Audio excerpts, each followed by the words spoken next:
Broadcast is now starting. All attendees are in listen-only mode.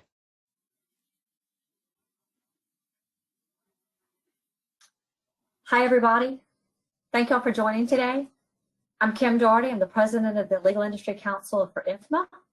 We have a great presenter today, a great presentation with some fabulous content, and it'll be a chock-a-block full hour, and we'll leave the Q&A at the end, but I want to let everybody know first, we have a few housekeeping items to take care of. This webinar is being recorded. It will be posted on the ifmalic.org website, as well as the IFMA LIC YouTube channel, and will also be tagged and linked on some of our other social media outlets. In addition to any handouts or white papers will also be posted on the LIC website if any of those are available. Once the presentation is started, all attendees will be muted.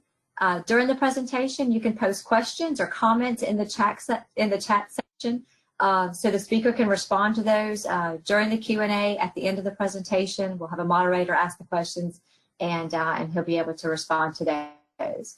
If you're having any technical difficulties or need assistance, you can type that in the chat as well, or maybe check with your IT department to make sure you're able to log in and hear everything accordingly. Thank you again to our sponsors, RICO and DFS Green. A big kudos to them today. And I wanted to take a minute before the presentation to introduce to you Wayne Whitzell. Wayne is an active member of IFMA since 2000. He's IFMA's 2018 International Distinguished Member of the Year. In 2015, he was selected as IFMA's Associate of the Year at IFMA's World Workplace in Denver, and was selected as IFMA's Distinguished Author of the Year in 2016. He's the current Programs Chair for the IFMA's Corporate Facilities Council and the past president of IFMA East Bay. Over the years, he's held various chapter positions such as Sustainability Committee Chair, Website Chair, and the Sacramento Valley Chapter Vice President. He's been to 13 World Workplace Conferences and has presented at several of the IFMA chapter and council events and facility fusion. If y'all have seen him at one of these, you know what an engaging and great presenter that he is. He supports the IFMA Foundation initiatives by routinely speaking at local schools and colleges about a career in FM.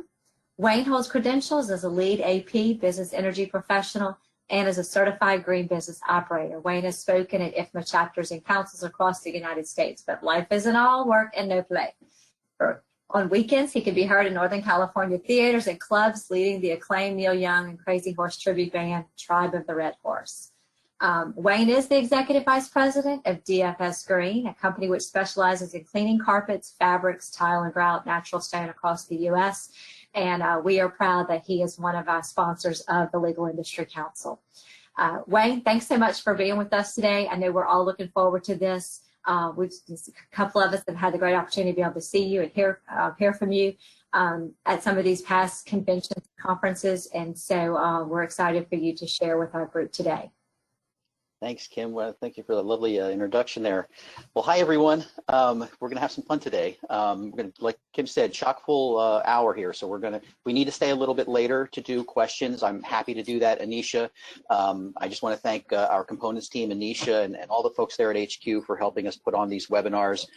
They're great to work with. I'm just so proud that we have such great people helping us with our association. So thank you, Anisha. So let's get right into this. So, you know, quantum leadership, what got you here won't get you there. This really all started because I was noticing that a lot of people were thinking that they were leaders. I just started noticing this kind of, everybody has this idea that they're natural leaders. And I actually saw a statistic that said 85% of people, millennials and below, believe that they're leaders. And I thought that was an interesting statistic. And I started thinking about it. And I said to myself, you know, there's a great parallel here. And to me, it sometimes sounds like when I hear inexperienced people who of whatever age or stripe or whatever giving advice, like have you ever heard maybe like a 24-year-old couple give marriage advice? You know, you step back for a second, you say, well, wait a minute, what is this here? Is this something that we should listen to? And it sounds like, you know, hashtag marriage pro, like we should have like lots of like kids and marriage is like so like easy. you know, for those of us that have been married for decades and gone through the ebb and flow of life, you realize that it's not that easy. And leadership's like that too, where you get this idea from social media that I can be this engaging, popular leader and everything's milk and honey. But the reality is it can be a battle, and usually is. And side note, the battle's usually with yourself, first of all. But you know, I look at it this way, you know, until you've been on a cross-country red-eye flight with an infant, as a couple that just pooped her diaper and it went up the back of her onesie, you know, and the seatbelt light is on. Until you've experienced that, you really shouldn't be giving marriage advice. That's the crucible that we all go through there. But I wanted, this picture on the screen is probably one of the best representations of what a leader does. This is what it is, folks. It's not a hashtag, you know, killing it. It's dealing with this. This is the kind of thing that we need to wrap our minds around and get our minds right, that leadership doesn't occur in a vacuum. This is why I'm suspicious of people that jump at leadership opportunities. When I'm at an IFMA meeting and somebody says, hey, would you like to lead this? And then you see the hands, oh, I'll lead it.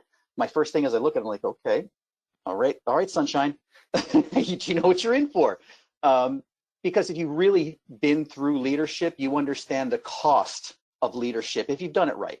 If you've emptied yourself into the people and the organization, you understand the cost of that, and you're much more judicious about what you take on as a leader, because if you do it right, it's going to burn. It's going to burn a little.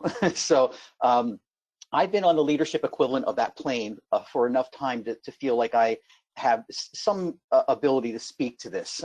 So it's not coming out of a vacuum, but you know, leadership would be far more easy if we didn't have to lead people. Right? I mean, that's the whole thing that this comes down to. But you know, after many years in leadership, I've developed a leadership kit I'd like to share with you all for those would-be leaders. Those of you that are already leaders, these will seem very familiar to you.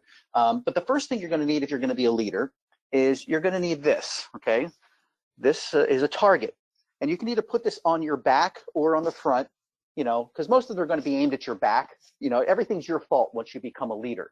So you might as well give them something to aim at. I kind of like it in the front because that way I see who's shooting me. But you're going to need a target on your back.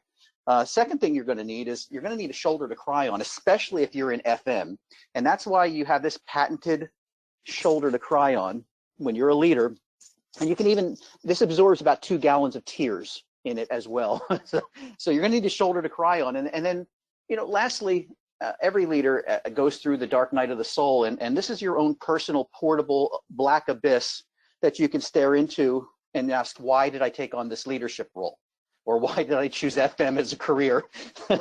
Just kidding. But those of you who have been leaders will understand that. You understand that the day you become a leader in that organization and it shifts, now it's all your fault. People are looking at you differently. And by the way, if you want to practice being a leader, try doing it in an IFMA chapter.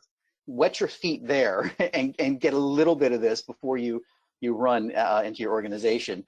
But I want to say, I want you to notice the, I'm actually going to shift my camera off here for a second here, or for the remainder, but I want you to notice the age of the references that are in this presentation. I've been doing this presentation for several years, and I want you to notice how the predictions that I've put in here have accelerated in recent years. It's very interesting to see how quickly everything has ramped up. But so you're going to see some old references, but I've intentionally left them in there so you can see how the predictions have gone. The purpose of what we're doing here and why I want to put this together is I want to make you a better leader. I want to make you a leader that communicates better and who creates potential in your people instead of stifling potential. And I'm going to use 2 examples from quantum physics. Don't worry, it's not going to be complex here. It's going to be very simple. But this is very personal and very deep material. It's got very deep philosophical implications. And I'll be honest with you, it could be a little uncomfortable for some people. It could sound a little preachy, and I don't intend it to be preachy. I want you to understand that when I say you instead of we, I'm including myself in that you. That's the royal or the editorial you. I'm in the trenches with this stuff too. I think about this stuff all the time. This is my daily monologue that goes on in my head.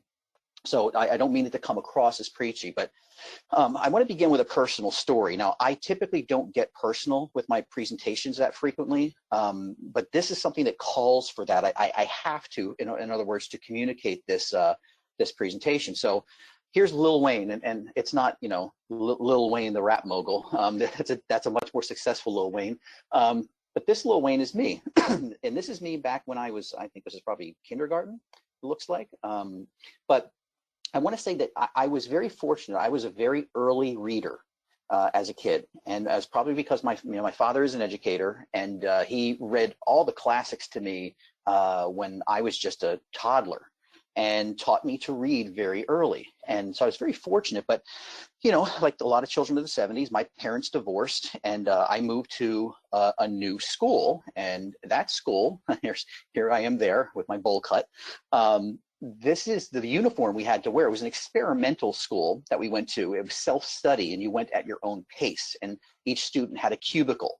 It's a very interesting scenario there. But yes, we had an American flag clip-on tie and a blazer we had to wear. And the initials for the school were FC, you know, Foxtrot Charlie. And it's amazing when the kids in the public school bus would pass by me standing alone at my bus stop. It's amazing the creative insults you can come up with the initials FC. It's very interesting. But I want to say at this new school, I experienced something really interesting, is that my reading and vocabulary were off the charts. And because you can go at your own pace, me and one other girl in the classroom were able to get into high school level vocabulary and reading when we were in 5th grade. So it was pretty cool that you could just accelerate. I mean, I did much better in this than I did in math. It was just an area where I excelled, and I got excellent grades. And it was just something that was, I've always been accelerated in those areas, and I thank my father for that, for teaching me. But what happened here is I changed schools again and went to junior high. And in Delaware, where I grew up, it's 7th and 8th grade is junior high. And 7th grade, again, I did exceptionally well. I was on the student council. I was a peer counselor. I did model rocketry. I mean, if there was a geek nerd, you know, event or club, I was there. And I loved school. I would stay after school to work on projects. I mean, it was something that was just, everything was aligned. But then something happened in 8th grade. When I showed up for 8th grade and got my class schedule, included on the class schedule was I had remedial reading on my class schedule. Now, most of you are saying, well, you know, why were you in I don't know. I don't know why they put me in remedial reading. And I couldn't go to my mother because, you know, my mother had some emotional issues, and this would just exacerbate that. My father, at that point, I was estranged from. And even then, this isn't the kind of era where parents advocated for their kids in school growing up. They're like they do now. Now it's all the teacher's fault. Well, back then, it's all the kids' fault. So I was really alone in this. And I also started school very early. So in 8th grade, I was 12 years old. So I was very young. So here I am trying to find a way to understand this. And what had happened was, at this particular school, there were 2 tracks of students. There was track A and track B. I was in track A through 7th grade, and then they switched me to track B for some reason. So I was with a whole new group of kids that I never had met before, all different teachers on a different side of the building. And then I'm going into remedial reading. So every day I'd have to sneak into this remedial reading class because I was embarrassed. All my friends were going to the advanced reading, and I had to find a way every day to make an excuse to sneak in there. And this is where, you know, children, there's a range of kids that were in the remedial class. There were kids with Downs. There were kids that were just, you know, being shuffled through the system, or kids that were, you know, juvenile delinquents. There were, you know, a lot of kids in there. And it was very demeaning in a sense because the chairs were kindergarten chairs. So you had to sit on these little desks. And I'm going through this class, and I find myself knowing every answer that the teacher asks, and I'm raising my hand, answering everything. And at least I had the wherewithal back then. I started sitting on my hands because I literally remember saying to myself, no one else is going to learn anything if I keep answering all the questions. And the teacher had books A through Z. And by, you know, the end of the first semester, I had gotten through I think it was, G or S or something like that. And she sat me down at the end of that semester, and she said, Wayne, something's wrong. There's something wrong. You shouldn't be here. I'm putting you back in regular English class. And she said, I don't know whether it was an administrative problem or something, but I'm going to put you back. Walked me into the regular class, sat me down, and I'm back. Well, the first assignment I did in that regular English class, I got an F. F is in Foxtrot. Why did I get an F? The teacher said I plagiarized. And I said, what do you mean I plagiarized? She says, you could not have possibly have written this paper. It's because I was the kid from remedial reading. So what that triggered for me was the worst year of my education career. I ended up getting all of my grades and other classes tanked. It just totally sank me. It totally affected me. I got kicked off of student council, literally kicked off of student council because of my grades. It was just awful. I was intercepting report cards in my mailbox to change D's to B's before my mother saw them with a pen. So this event really, really affected me. And that teacher accusing me of plagiarism, and I had no way to fight that. I just started becoming who that teacher thought I was. Now, what do you think happened when I went to a new school for 9th grade? Just what do you think happened? I got excellent grades in the new school in 9th grade. And here's the crazy ironic part of all this is I was the editor of the literary magazine. Last year being accused of plagiarism and in remedial reading for some reason. And now I'm editor of the literary magazine. And eventually I was accepted into the gifted program at that school. Now, I'm not saying all that to float my boat. The point is, I want to pivot now to an example from a previous employer so I can drive this point home for you. I went to work for a company when I was 30 and, rose through the ranks to a degree to a national level. But I never quite pierced the ceiling where I thought I should or needed to go. And after about 12 years at this company, I realized very clearly that the senior executives of that company would always see me as a 30-year-old kid. They would always see me as a 30-year-old kid that started back then. And for them to change their perception of me, no matter how much I achieved, no matter what I did for the company, that was still dominating their thoughts. And I realized that their perception of me is controlling my destiny, is controlling where I go and how I perform. And the point here, is your first gospel takeaway point here is, how we see others and how we categorize them has a major effect on them and our organizations, just like that teacher and my former bosses. So that's the first thing to realize. We have an effect on each other, how we do that. Now, I want to show you a video here that exemplifies this. This is your first quantum physics video. It's about a 4-minute video, so hang with it. If you called in by phone, I don't know if you'll get the audio. It might just come through the computer, but I'll still be explaining it. But what I want to do is get this video up here and start playing it and watch this, and then we will come back and we will talk about everything involved in the video. So if you don't understand it, I'll explain it a little, and we'll do that. So give me 1 second. I'll press play here.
Okay, so that should freak you out.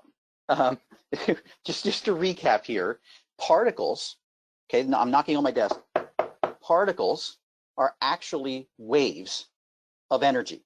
They're waves of potential.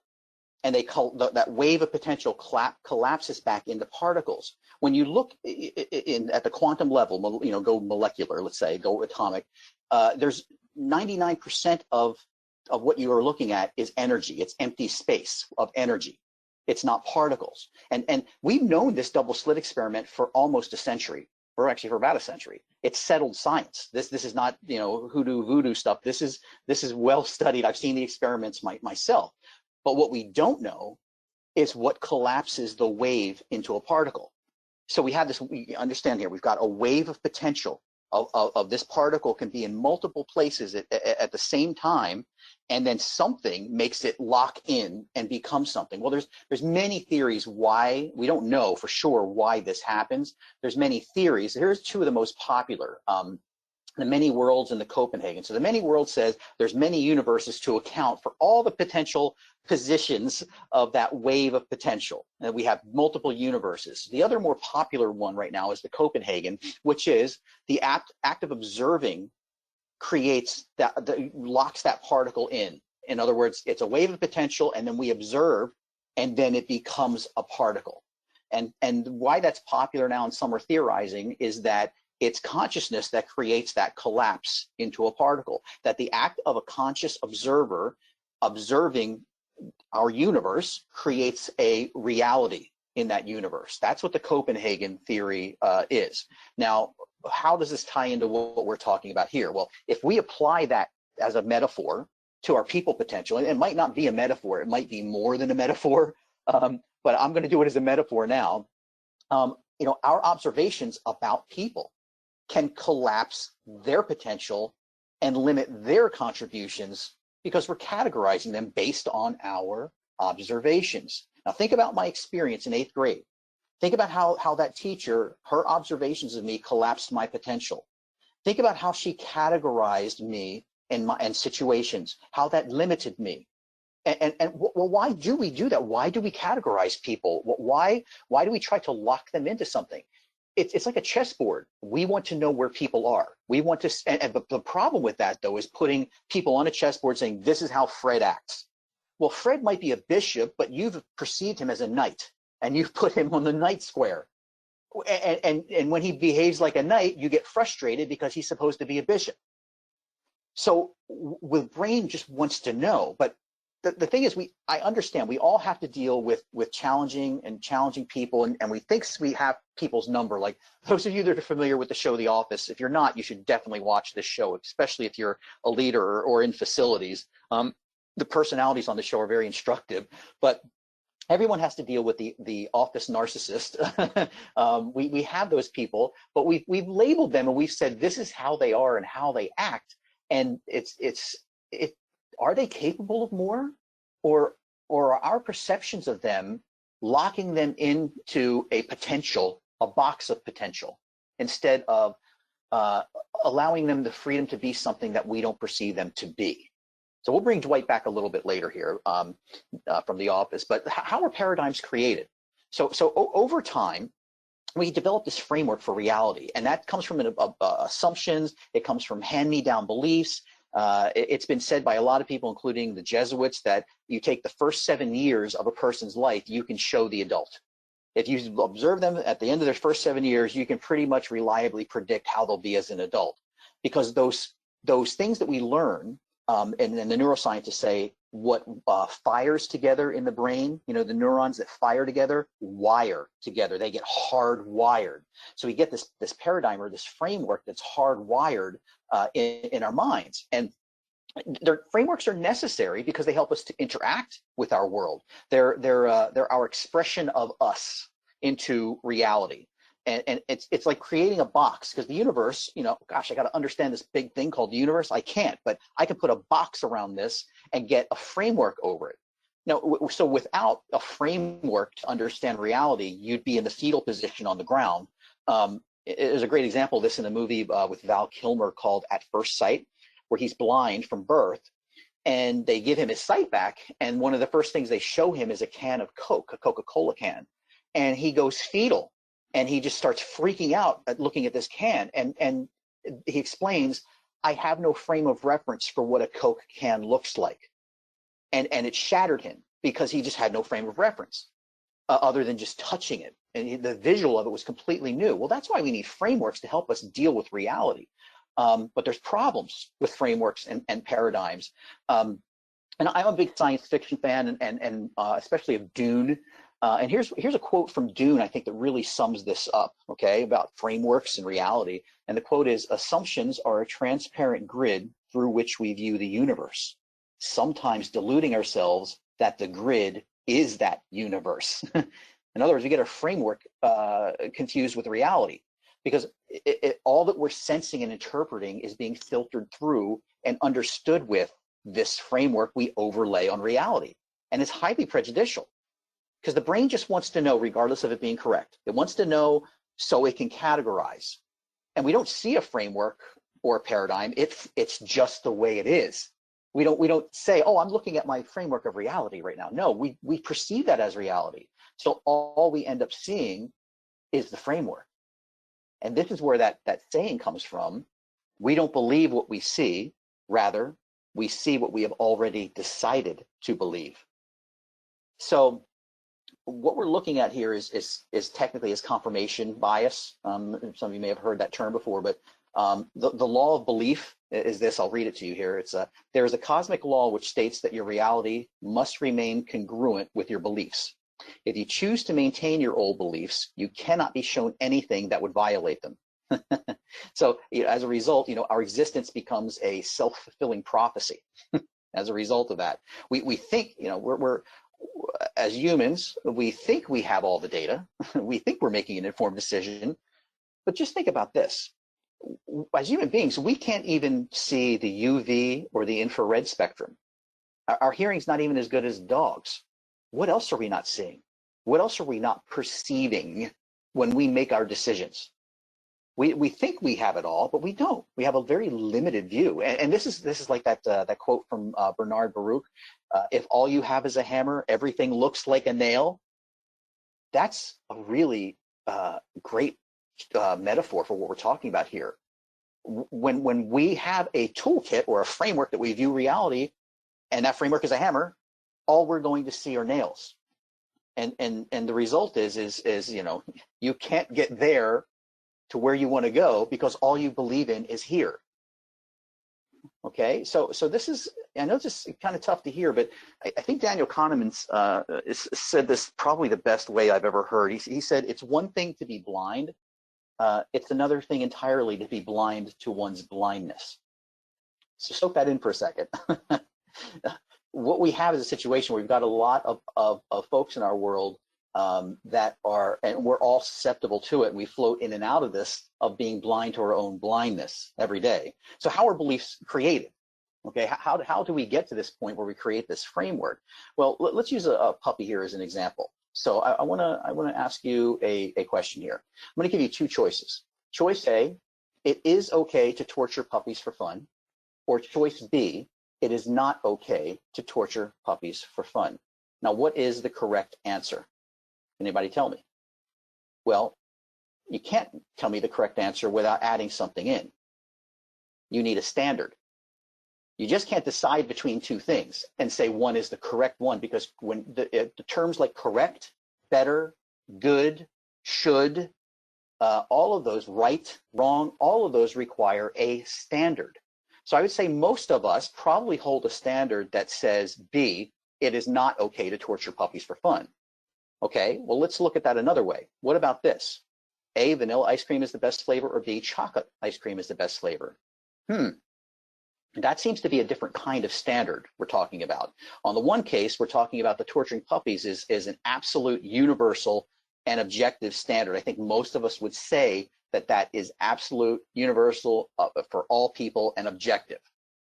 But when it comes to the ice cream, we're saying, it's flexible, it's individual, it's relative as to which one is the correct.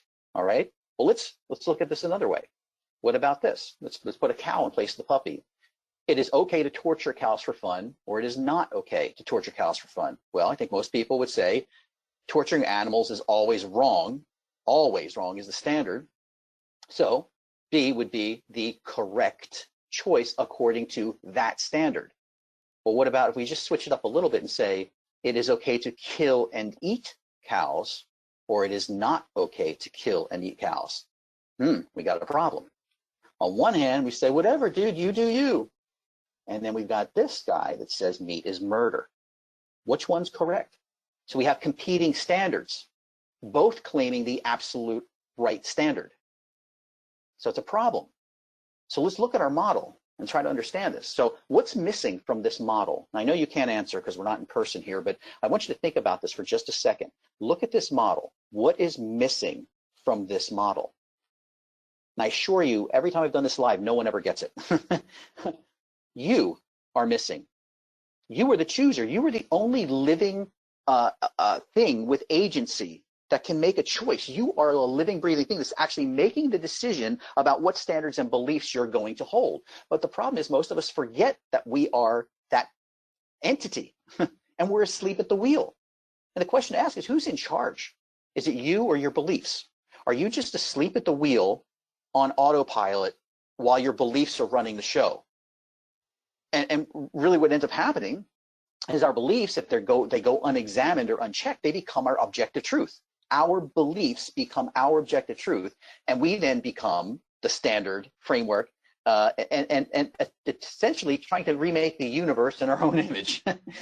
This is an attempt to create our own little universe of which we are God. And this is really where the ego comes into play. And the ego, it's been said, is our argument with reality. So we become this collection of beliefs while we're asleep at the wheel. And the beliefs get bigger, and it keeps clothing itself with more and more beliefs to make it visible to the world. And look at it this way, like people talk about, you have, what's your character like? Your character is the, quote, character you're playing through your beliefs in this world. You're projecting these beliefs on the world. And my wife came up with a really good concept. She would come home and say, I'm so sick of driving. These people act like they're in their own bubble in their car with no care for anybody else. And it's like, she's right. It got me thinking, so I started looking at this, and really, I call them bumper sticker people. Look at what you have here. You have people, I mean, obviously that, two very divergent beliefs here, but these are people that are advertising their beliefs to the world. This is me, world. There's no face-to-face discussion. They're not interested in that. They're just broadcasting belief. They're belief broadcasters. And if you don't like it, kiss my rear bumper.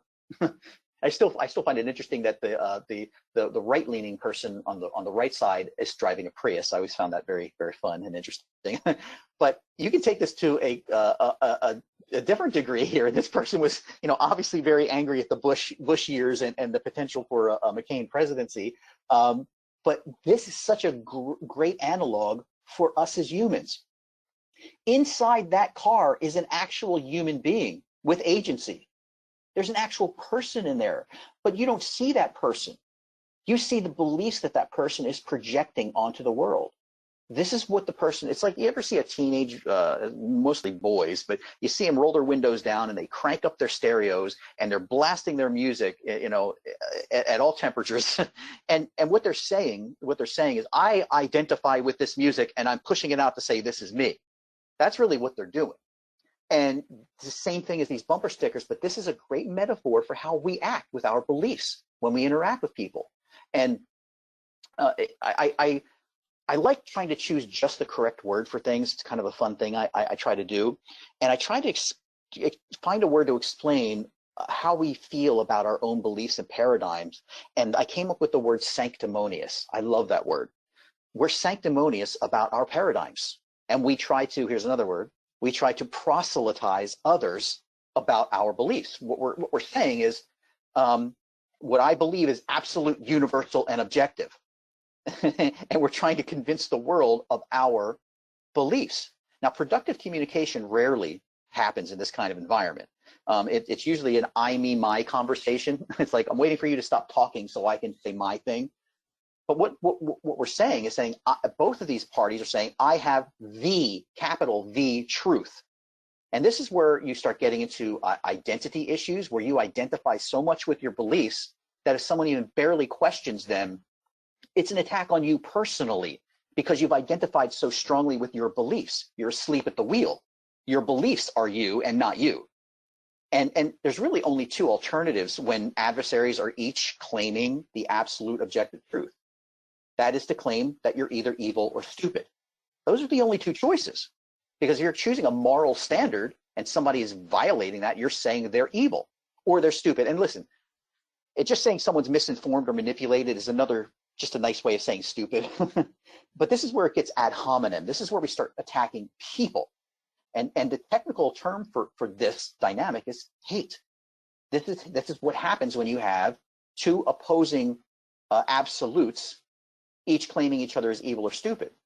And we're collapsing the wave of potentials into our way. We're limiting options, ideas, innovation, input by only seeing the world through one framework. And the scary thing here, guys, is this. This doesn't just happen with, political issues. This happens with ice cream. Your fight or flight response will activate if someone tells you that vanilla is better than chocolate and you like chocolate. For a brief second, your limbic system sends out a, screw you, buddy. And it's just a fight or flight natural response when your ego is challenged, even on ice cream. Now, if you don't believe me, I'll do this here. I normally ask in person when I do this at IFMA, I say, okay, how many people prefer hip hop music? And the hands go up. And how many people prefer country? And then the hands go up. And normally in IFMA, I get more country on the whole at the places I've spoken at. So that's why I'll usually pick on country. I could pick on either, but I'm going to pick on country.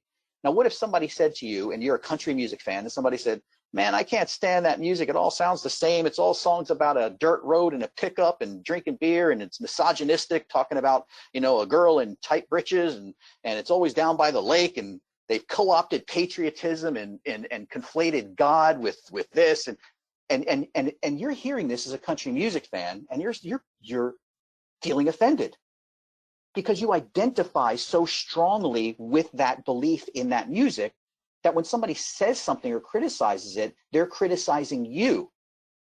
But you're not country music. You are you. Country music is a bumper sticker on you.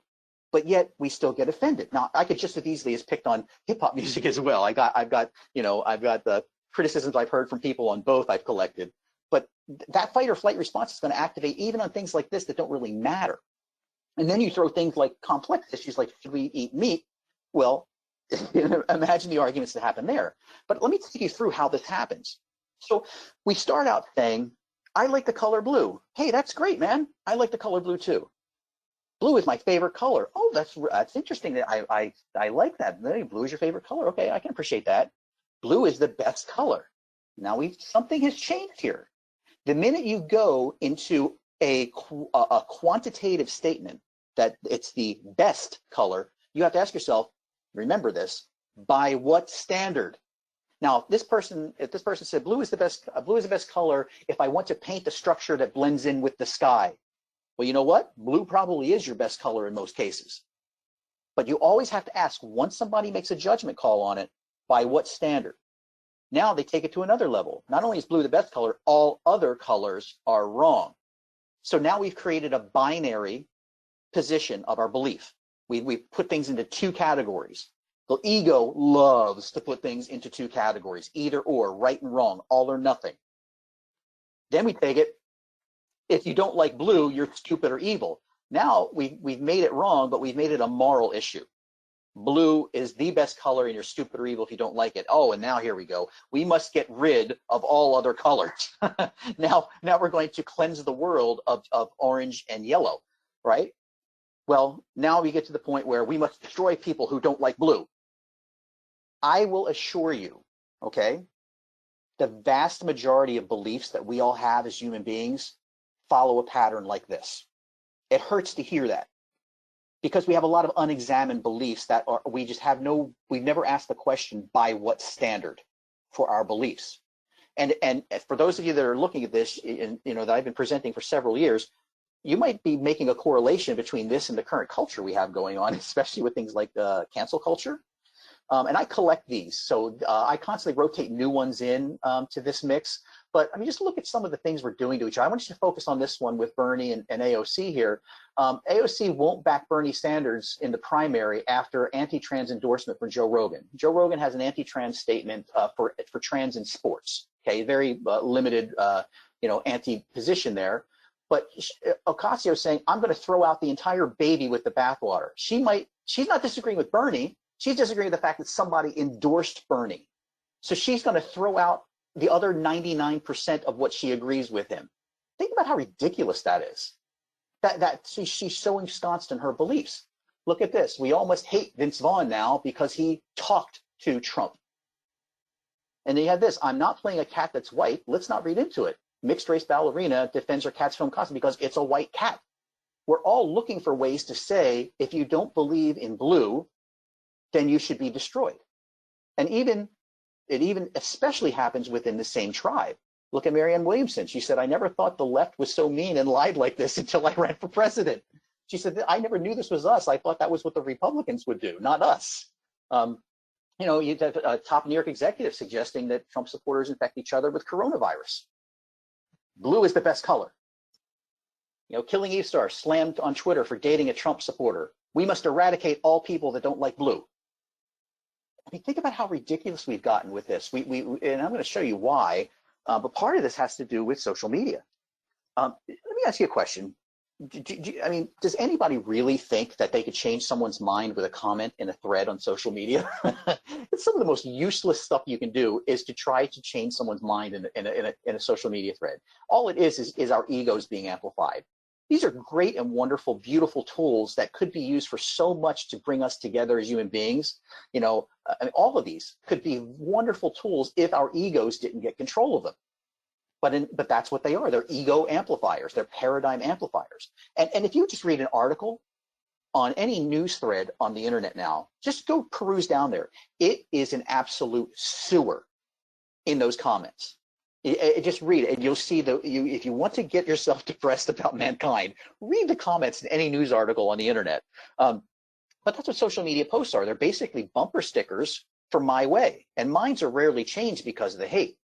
It's one thing that says, I see so much great stuff on Facebook talking about, hey, here's a missing child, or hey, here's a look at this new safety thing, or hey, there's great stuff you can pump out, but to get into a kind of a fighting match in a comment thread on Facebook about politics is just useless.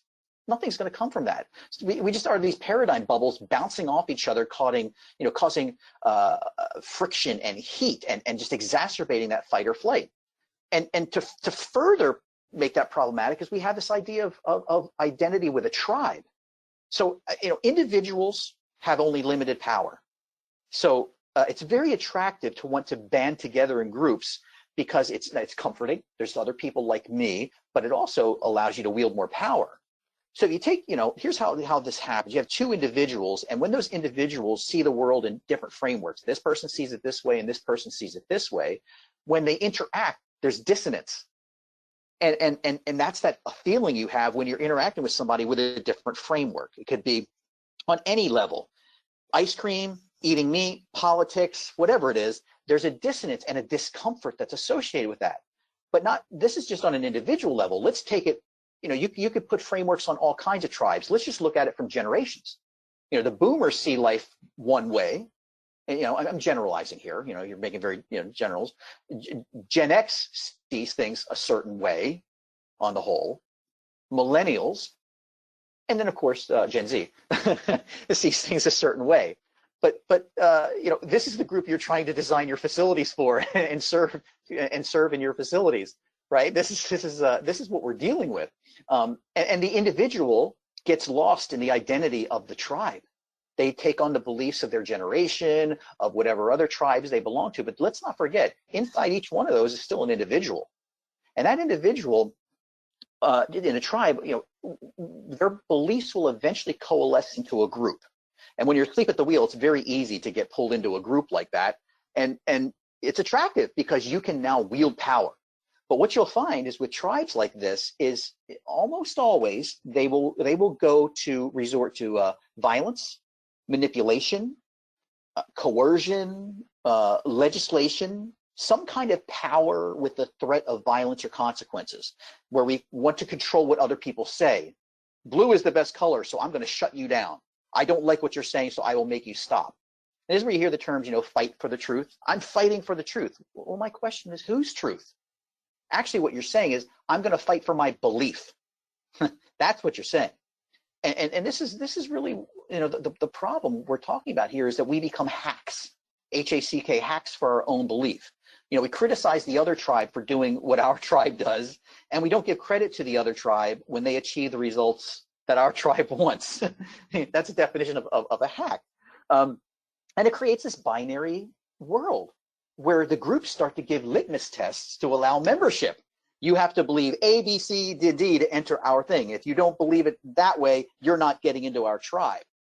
And then what happens is it starts to push to the extremes. You can observe this very easily. This always happens. They expect perfect adherence to the extremes. And this is, to control and maintain the ranks and hold the line. And this results in a puritanical tribal religion.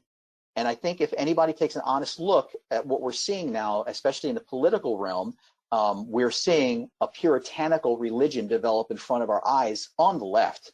The right has had its own time in the spotlight as a puritanical religion for many years also, but it's kind of done this shift where now this intense moral code and Phariseeism, for lack of a better term, we're starting to see develop on the other side, interestingly enough. And this absolutely kills innovation and communication. What ends up happening is the far right and the far left becomes a hall of mirrors. And that stubbornness they have becomes sanctimony, where you're proud of that extremity. And the challenge is that only the blackest black and the whitest white will do in your thinking. And God forbid, let's say this person steps out of the ranks and she says, well, maybe we do have a small effect on climate change. Well, she gets crucified by her own group. Shut up, you hippie, you bleeping tree hugger. And not only that, the other side says it's 100% man's fault, you idiot. Climate change is 100% man's fault. And then let's say this guy steps out and he just steps out of his group a little into the gray area and into the nuance area and says, I think we could strengthen our borders a little bit. Well, his own group is like, you're a Nazi. Why do you hate children? And then the other side says, you're a commie liberal. The borders need to be closed, you idiot. So this, ladies and gentlemen, Scarlet Letter A, for those of you that read the book, The Scarlet Letter, you become an adulterer to your tribe when you move into the gray area and the area of nuance and cooperation. I'm going to tell you, this is gospel piece number 2 here. It takes no courage to be in one of these tribes. You're a preacher to acquire. You're not a leader if you're leading from an extreme in these areas. You are preaching to acquire. Here, you have to ask yourself a question. Do I want to be an individual or do I want to be an ideology? Do I want reason versus rhetoric? And leaving a tribe is scary. It's like leaving the deep end of a pool and not knowing how to swim. Because it takes far more courage to be nuanced and work with others than to hold a dogmatic opinion. This is where cowards live, and the edges. This is where leaders live, in the center. Okay? That you have to learn to operate in the in-between. That's why so many people choose dictatorships and tyrannical rule, because it's easier. It's easier than interacting with other human beings and putting your ego aside. So I collect some of these also. I mean, just look at some of these. Professor apologizes for calling GOP candidate nice guy. We're actually apologizing for calling someone a nice guy. Liberals attack Queer Eye Star for tweeting not all Republicans are racist. Are all Republicans racist? No. But you have to have that extreme position to say that to fit into the tribe now. And I'll quickly touch on entanglement here. I know we're running a little bit short on time, but I want to talk about this. According to at the quantum level, the science is that if two pieces of matter if matter has interacted, 2 electrons at any point in the past, they're forever entangled, and it doesn't matter the distance of those particles. I could take one particle and interact with it, and it will cause the same thing. I'm simplifying it here, but it'll cause the same event to happen on the other electron. If I'm sitting across from somebody at a desk and they're holding one electron, I'm holding the other. Every time I do it, it does that to their electron. It doesn't matter if they are on the other side of the Earth, on the moon, or across the universe. At the instant I do something to my electron, theirs will respond. Einstein called this spooky. He did not like this. He called it because it violated a lot of his theories. So whether whether you're a theist or an atheist, or you are an advocate of intelligent design or macroevolution, you cannot deny that the quantum level says we are all connected in some way at a level we may not fully understand. We're not these individual bubbles. We are a bubble. That's what the science shows. But the beliefs can't connect. They can only group together in tribes. So we got to talk about connecting something other than our beliefs. And I call this denning. I call this where instead of presenting your bumper stickers first, present your common humanity, your dreams, your hopes, your failures, your frailties, and create a mesh, a bridge between the two of you. If you create that bridge, that kind of strong fabric between the two of you in some common areas, then you've got a bridge you can send ideas over. And then the real you and I begin communicating. And we're not comparing, oh, you don't believe what I believe, so we can't connect. Well, where do we have connection? And then it might be easier for me to share my beliefs with you, or me to understand your beliefs, because we've created a relationship first. And this is what you've got to do as a leader. You've got to create these relationships with the people on your team and model that behavior for them. This is really love. This is grace. This is compassion in your leadership. So how do you get from here to there? We talked about the problem. What do you do about it? How do you fix this? Well, the first thing is you've got to wake up. And this is, I'll be honest, guys, this is difficult without pain and suffering. But hopefully I put a rock in your shoe, so to speak, so that you're going to maybe be aware a little bit more when you're doing this. But for me, I'll just tell you what really helped me the most when I started to, for lack of a better term, awaken or become conscious of these things is meditation.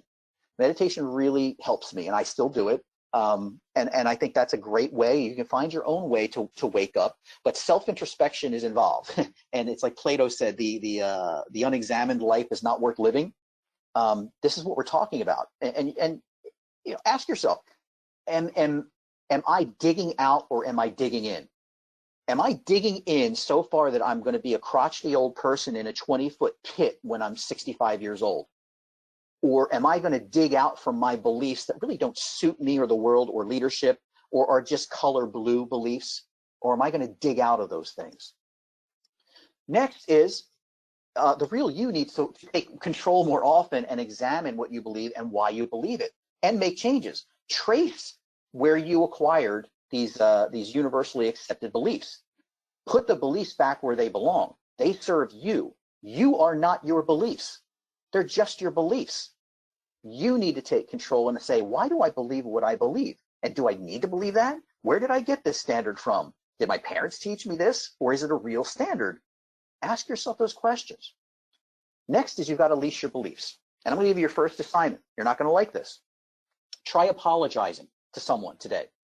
Try apologizing. This is a good test of your ego. This is a good way for you to feel the strength of your ego. If you can't apologize to someone, and let me give you a really harsh example. Let's say you're someone that does not like Trump, okay? And you have someone in your circle that that likes Trump, and you've had some big arguments with that person. How about going up to that person and saying, look, I realized something that I never really heard why you believe what you believe, and I'd like to apologize for that. I'm sorry, I kind of just shut you down, and I'd really like to hear more about why you believe what you believe. Listen, guys, if you can't do that, you're probably not ready to be a leader. That's a great test that you can give yourself. But if you can put your ego aside to make a connection with another person, that then maybe you could share ideas across and then change their minds, perhaps if you wanted to, or vice versa. They could change your mind. So if you can't do that, you're probably not ready to be a leader. And if you're feeling offended, if you're an untethered ego is going to feel offended, remember, that's your beliefs that are being offended, not you. You are different from your beliefs.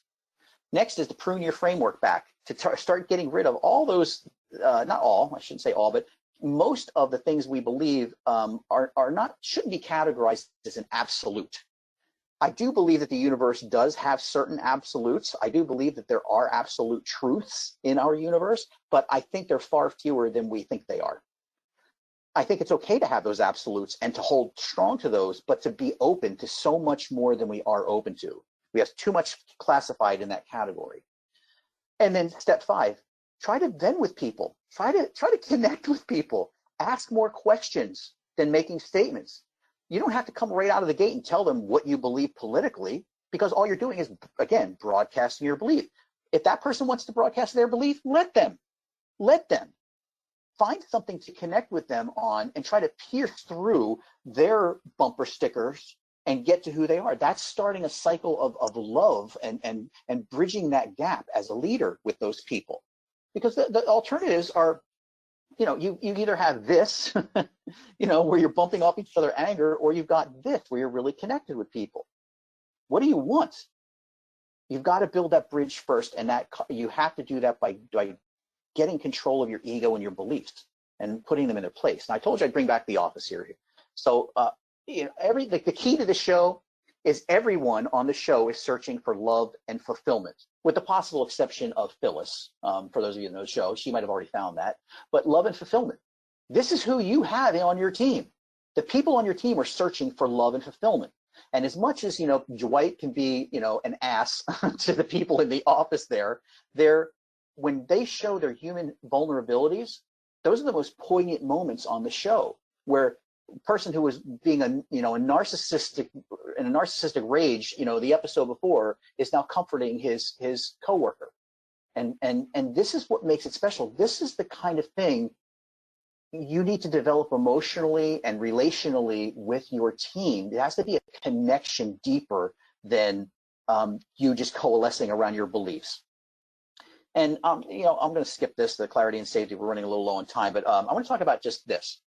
I want you to exercise compassion, and this is an exercise of FM friend of mine. She's actually a mentor of mine. She's a SVP at JLL, and she once gave me an exercise to do because I was having some challenging times, and it's a compassion exercise. And the exercise is to just repeat, when you're dealing with a difficult person, is to say, listen, just like me, this person is seeking some happiness for his or her life. Just like me, this person is trying to avoid suffering in his or her life. Just like me, this person has known sadness, loneliness, and despair. And just like me, this person is seeking to fulfill his or her needs. This person is learning about life. So I just want to sum up here. You are not your beliefs. Beliefs can limit potential and connection. This whole culture of express yourself, you do you, I think is leading to more separation and friction. How about instead of you do you, how about we do us? How about operating in that gray area and having some courage to step away from your tribe and operate in life with some nuance and some gray area and find ways of connecting and working with other people on new solutions to problems instead of gravitating toward the extremes. Because one, you're being a leader that leads toward hate, and the other, you're leading toward love and compassion and innovation. So thank you. I'd like to thank the LIC for this opportunity, and I'd like to open it up to questions. If anybody has any, Anisha, do we have any in the chat window? Right now, we only have a comment, and it says Social Dilemma movie, good reference on this topic. Okay, Social Dilemma. All right. Yeah, is that that might be the one? I never did see that. I think that's about the social media. I think that's the one. Yeah, I have to see that. Good recommendation. I will check that out. If anybody wants to reach out to me, there's my email there. I know this is doesn't tend to lead to a lot of questions. There's a lot of people that are thinking. I will say this. I've had people come up to me when I presented this at places like World Workplace, come up to me in the hallway, 20 minutes later and say, "You'll never guess what happened. My boss apologized to me after we both sat in your session." So what do you mean? He apologized to me for the way he had been treating me. And I have, several stories similar to that in different ways that this has affected people, which to me means, it's touching a nerve. But some of you can go back to saying, look, I think Wayne's a fruit. I think he's a hippie, or I think he's whatever. Or you can categorize me any way you want. I can assure you probably are not going to get me correct, because I don't even get me correct. But you can take that and just put it in your pocket and say, oh well, whatever. Or you can say, look, I'm gonna do this. I'm gonna examine why I believe what I believe, and I am going to intentionally find people my beliefs disagree with and interact with them and not try to push my beliefs on them and just try to connect with them as humans. Just try that. If you can't do that, you're probably not ready yet for leadership. You're ready to maybe be a manager or a supervisor or a dictator, but you're not ready to be a leader in that gray area. So Kim, did you have any more comments, or Anisha, was there anything else you would like to say? Got another comment. Great presentation. Remind you to look at things from both sides. Nice. Yes, and I would add, remind you to look at things from multiple sides. I think a good exercise when you have a disagreement with someone is to argue 3 solutions to the disagreement, and each of you argue vociferously for each of the 3. And you'll find a common area. We always need more than 2 to have full perspective. 3 is the magic number because it forces us out of a binary approach to things. So yes, force us out of an either or dynamic and into a multiple dynamic. All right. Well, great. Well, again, thank you to the council. I really appreciate this opportunity. Feel free to reach out to me if you all have any questions. I'm happy to talk with you. And there's Kim. That was really great, Wayne. Thank you so much. We appreciate that. And you're right.